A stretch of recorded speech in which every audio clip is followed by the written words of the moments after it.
అవ్వాతాతలకి ఈరోజు ఉదయం నుంచి ఒక వీడియోలు వైసీపీ సోషల్ మీడియా సర్క్యులేట్ చేస్తూ ఉంది. వాలంటీర్లను ఆపేశారు, అందుకే మీకు పెన్షన్ టయానికి ఇవ్వలేకపోతున్నామని చెప్పేసి. అది పచ్చి అబద్ధం. పెన్షన్ తీసుకునే ప్రతి ఒక్కళ్ళు గుర్తుంచుకోవాలి. జగన్మోహన్ రెడ్డి వాలంటీర్లు లేకపోతే మీకు టైంకి పెన్షన్ ఇవ్వలేరు అని చెప్పేసి మిమ్మల్ని ఎమోషనల్గా బ్లాక్మెయిల్ చేసి మళ్ళీ మీతో ఓట్లు వేయించుకోవాలని చెప్పేసి చేస్తున్న కుట్ర ఇది. దీంట్లో భాగంగానే చేశారు. ఆర్థిక సంవత్సరం ఎండింగ్ అవ్వడం మూలంగా, ఫైనాన్షియల్ ఇయర్ ఎండింగ్ అవ్వడం మూలంగా ప్రతి సంవత్సరము మార్చి ఎండింగ్లో వీళ్ళు మీకు పెన్షన్ లేటుగానే ఇస్తూ ఉన్నారు. ఏప్రిల్ నెలలో ప్రతి సంవత్సరం లేటుగానే ఇస్తున్నారు. పోయిన సంవత్సరం కూడా లేటుగా ఇచ్చారు. దానికి మేము క్వశ్చన్ కూడా చేసాం ప్రభుత్వాన్ని. ఫైనాన్షియల్ ఇయర్ ఎండింగ్ అని మీకు ముందే తెలుసు కదా, ముందుగానే ఎందుకు డబ్బులు విత్డ్రా చేసి అందుబాటులో పెట్టుకోలేదని చెప్పేసి మేము గతంలో కూడా చెప్పున్నాము, ఈ ప్రభుత్వాన్ని క్వశ్చన్ చేస్తున్నాము.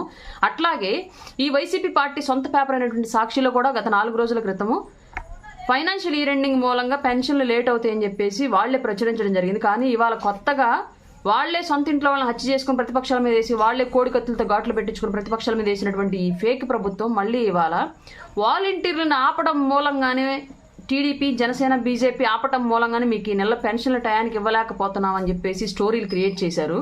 అది పచ్చి అబద్ధం. కేవలం వాళ్ళు వాలంటీర్లను మళ్ళీ తెచ్చుకోవడానికి, అలాగే ప్రతిపక్ష పార్టీల మీద విషం నింపడానికి మాత్రం ఇలా చేస్తూ ఉన్నారు. వాలంటీర్లు ఒక్కళ్ళే రాష్ట్రంలో ఉద్యోగులుగా లేరు కదా మీకు ఇవ్వడానికి పెన్షను. సిద్ధం బ్యానర్ల దగ్గర పోలీసులను, సిద్ధం బ్యానర్లు, అలాగే పెత్తందారులు అని చెప్పేసి బ్యానర్లు వేసి వాటి దగ్గర పోలీసులను కాపలా పెట్టారు. వాళ్ళని ఇప్పుడు మీకు పెన్షన్ ఇవ్వడానికి వాడుకోకూడదా? పవన్ కళ్యాణ్ గారు సినిమా టికెట్లు అమ్మడానికి, కాపలా గాయడానికి కలెక్టర్లని, ఎంఆర్ఓలని, ఎండిఓలను పెట్టారు. ఇప్పుడు వాళ్ళు మీకు పెన్షన్ ఇవ్వడానికి వాడుకోకూడదా?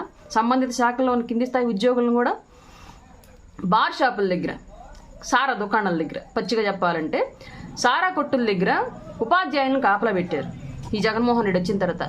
ఇప్పుడు వాళ్ళని పెన్షన్లు ఇవ్వడానికి వాడుకోకూడదా? వాలంటీర్లు ఇస్తేనే జేబులోంచి డబ్బులు బయటకు వస్తాయన్నాయా? మీ జేబుల్లోకి వెళ్తాయన్నాయా? ఇంకెవరు ఇస్తే వెళ్ళనంటలేదా?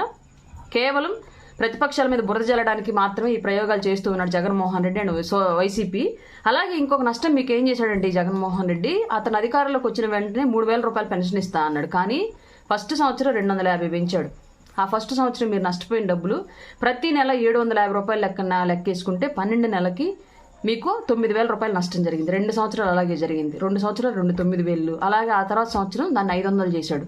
అప్పుడు నష్టపోయింది 6,000 రూపాయలు.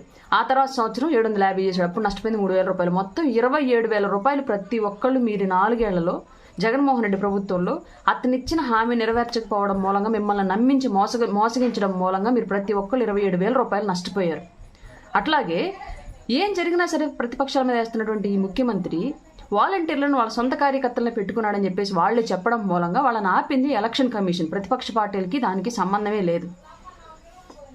వాలంటీర్లు లేకపోతే, జగన్మోహన్ రెడ్డి మళ్ళీ రాకపోతే మీకు టైంకి పెన్షన్లు ఇవ్వరేమో అని చెప్పేసి మిమ్మల్ని అపోహపరిచి, మిమ్మల్ని నమ్మించి మోసగించడానికి ఇట్లా చేస్తున్నాడు. కాబట్టి ఈ ఫేక్ ప్రభుత్వాన్ని మీరు మళ్ళీ ఎట్టి పరిస్థితుల్లో నమ్మి అవ్వాతాతలు ఎవరు ఓట్లు వేయద్దు. మీకు ముందే చెప్తున్నాను, పెన్షన్ తీసుకునే వాళ్ళు ఎవరైనా ఉంటే మీకు ముందే చెప్తున్నాము.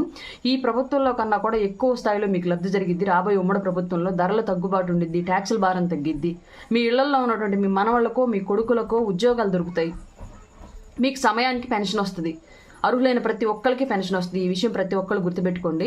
అలాగే ఈ ప్రభుత్వం ఇప్పటి వరకు రాష్ట్ర వ్యాప్తంగా ఏం చేసినా, అలాగే ఈ జగన్మోహన్ రెడ్డి ఇప్పుడు అభ్యర్థులు ప్రకటిస్తూ ప్రతి ఒక్కరికి అంతంత మాత్రం ఆర్థిక పరిస్థితి అని చెప్తున్నాడు ఏ అభ్యర్థిని ప్రకటించినా సరే. కానీ ఉత్తి మాటలే. ఎలక్షన్ కమిషన్ అఫిడవిట్లో చూయించిన లెక్కల ప్రకారమే ఒక్కొక్కళ్ళు 300 కోట్లు 500 కోట్లు వైట్ మనీని చూయిస్తూ ఉన్నారు వాళ్ళ అభ్యర్థులంతా. కానీ పేదవాళ్ళు అంట వాళ్ళంతా.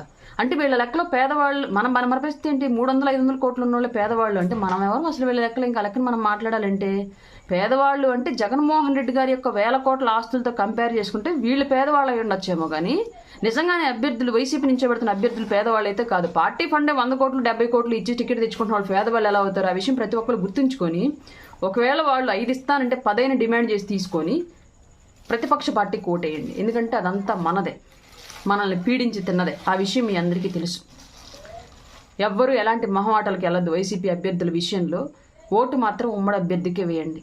ఇప్పటి వరకు జరిగిన విధ్వంసం చాలు రాష్ట్రానికి. రాబోయే రోజులన్నా మంచి జరగాలని, మన భవిష్యత్తులు బాగుండాలని కోరుకుందాం.